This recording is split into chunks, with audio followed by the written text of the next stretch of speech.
پاک پڑھیں اللہم صلی علی سیدنا مولانا محمد وعلی آل سیدنا مولانا محمد علیہ وسلم صلاۃ و سلام علیک یا رسول اللہ صلی اللہ علیہ وسلم۔ ربیع الاول شریف کی آج ایک تاریخ ہو گئی اور انشاءاللہ ہم 11-12 دنوں میں حضور اکرم صلی اللہ علیہ وسلم کی مختصر تاریخ اور آپ کی سوانح حیات بیان کرنے کی کوشش کریں گے۔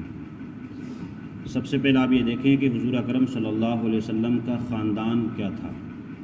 یہ جاننا بہت ضروری ہے۔ میرے آقا صلی اللہ علیہ وسلم کے والد کا نام عبداللہ تھا اور آپ کے دادا کا نام حضرت عبد المطلب تھا اور آپ کے پردادا کا نام حضرت ہاشم تھا۔ یہ تو حضور کے جو خاندان ہو گیا والد کی طرف سے ہو گیا، اور آپ کی جو ماں کی جانب سے تھا، آپ کی ماں کا نام تھا حضرت آمنہ رضی اللہ تعالی عنہا، اور میرے آقا صلی اللہ علیہ وسلم کے جو نانا تھے ان کا نام وہب تھا، اور آپ کے جو پرنانا تھے ان کا نام عبد مناف تھا۔ تو گویا کہ یہ دونوں خاندان جو ہے جا کر کے ان کا سلسلہ جو نسب ملتا ہے وہ حضرت اسماعیل علیہ السلام جو تقریباً حضور اکرم صلی اللہ علیہ وسلم سے 4000 یا 5000 سال پہلے جو دنیا میں تشریف لائے تھے، حضرت ابراہیم اور حضرت اسماعیل کا نام آپ نے سنا ہوگا۔ ان دونوں کا خاندان اور نسب انہی سے جا کر جڑتا ہے۔ اب اس میں آپ کے خاندان کا نام قریش تھا، کیونکہ وہاں قبیلے تھے، اپنے ہاں گاؤں علاقے محلے ہوتے ہیں، عرب کے اندر قبیلے ہوتے تھے جگہ جگہ، اور قبیلوں میں نام ہوتا تھا، کسی کا نام ہاشم ہے، کسی کا نام قریش ہے۔ تو میرے آقا صلی اللہ علیہ وسلم کی خاندان کا نام جو قریش تھا، وہ قریش اس وجہ سے پڑا تھا کہ آپ کے ہی نسب میں ایک شخص ہیں فہر بن مالک، یہ آپ کے داداؤں میں سے لگتے ہیں، تو ان کا لقب جو ہے قریش تھا۔ قریش اس وجہ سے تھا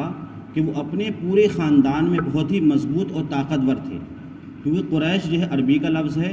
اور قریش جو ہے سمندر میں اس مچھلی کو کہا جاتا ہے جو مچھلی تمام سمندروں میں سب سے زیادہ طاقتور ہوتی ہے۔ اسی طریقے سے آپ کے جو دادا تھے تو وہ بھی فہر بن مالک،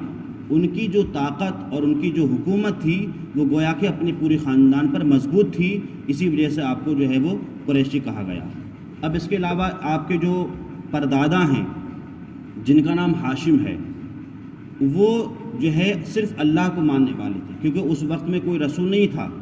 حضرت عیسیٰ علیہ السلام کو تقریباً 550 سال ہو گئے تھے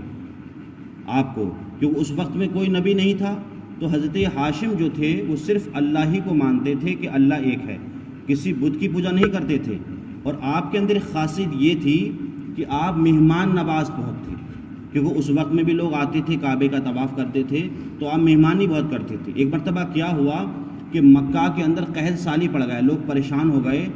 تو حضرت ہاشم جو حضور کے پردادا ہیں یہ شام سے کچھ روٹیاں لے کر کے آئے، اور روٹیاں لا کر کے ان کا چورا بنایا، اور چورا بنانے کے بعد جو ہے وہ اونٹ کے گوشت میں ان کو شامل کر کے اور تمام حاجیوں کو آپ نے کھلایا، تو اسی وجہ سے آپ کا نام ہاشم رکھ دیا گیا۔ ہاشم کہتے ہیں کہ روٹیوں کا چورا بنا کر کھلانے والا یہ، اور آپ جو ہے گویا کہ جو کعبہ شریف تھا اس کے آپ متولی تھے اور اس کے آپ سجادہ تھے۔ اور آپ کے جو دادا ہیں حضرت عبد المطلب، یہ بھی اللہ کو مانتے تھے، اور اس وقت میں کوئی نماز فرض نہیں ہوئی تھی، لیکن آپ کا یہ تھا کہ حضرت عبد المطلب کچھ گھر پہ کھانا لے کر کے غار ہرا جو پہاڑی مکہ کے اندر، وہاں آپ چلے جاتے تھے اور کئی روز تک وہاں پر عبادت کیا کرتے تھے، رمضان شریف میں جاتے تھے، وہاں اعتکاف کیا کرتے تھے، اور اس کے بعد آپ کعبے کے متولی بنے۔ اچھا، آپ کے زمانے میں خاص بات یہ تھی کہ جو زمزم شریف کا جو کنواں تھا، کیونکہ تقریباً 4000-5000 سال ہو گئے تھے، تو وہ زمزم شریف کا کنواں پٹ گیا تھا، تو اللہ تعالیٰ نے کسی کے ذریعے سے آپ کو یہ بتایا کہ آپ کے خاندان کا بہت پرانا کنواں جو زمزم شریف ہے وہ یہاں موجود ہے۔ تو حضرت عبد المطلب نے اپنے زمانے میں اس دوبارہ کنویں کو کھدوایا، اور کھدوانے کے بعد جو ہے پھر آپ کعبہ کے متولی بنے۔ اچھا، آپ ہی کے زمانے میں ابرہہ کا جو واقعہ پیش آیا، جو آپ نے تفصیلاً سنا ہوگا کہ ابرہہ وہ بادشاہ تھا